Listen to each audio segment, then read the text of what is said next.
Thanks for joining me for another nature walk talk.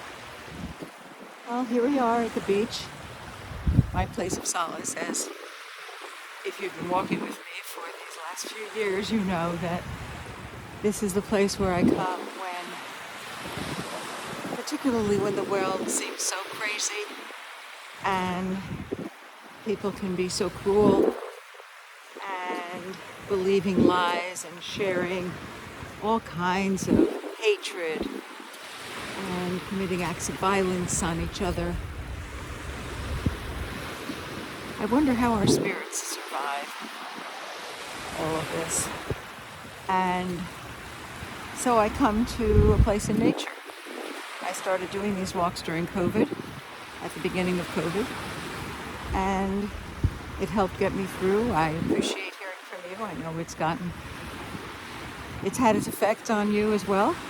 So thanks for joining me to just walk in an area, in a place, in a state of mind where we can try and see light when there is so much darkness.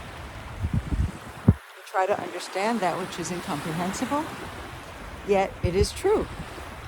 You know, I stopped using the phrase, oh my gosh, this is unbelievable, because I need to believe it. I need to believe what I see, what I hear, even though it is beyond my wildest nightmares.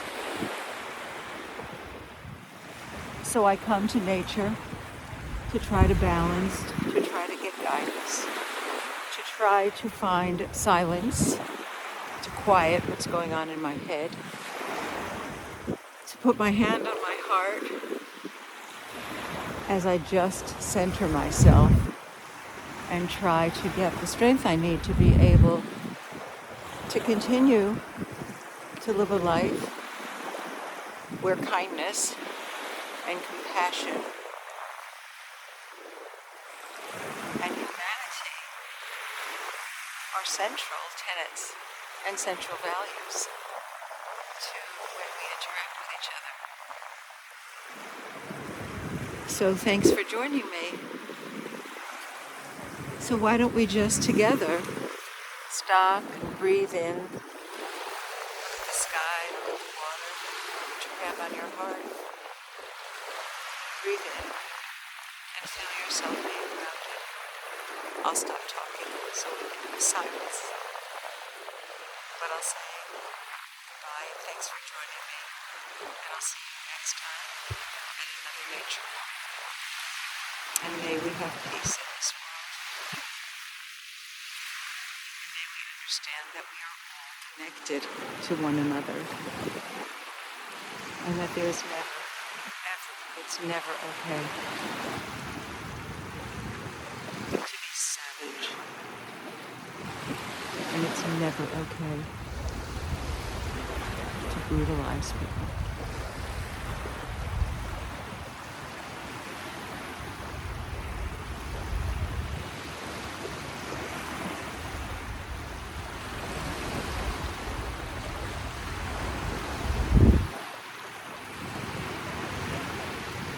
May you do well.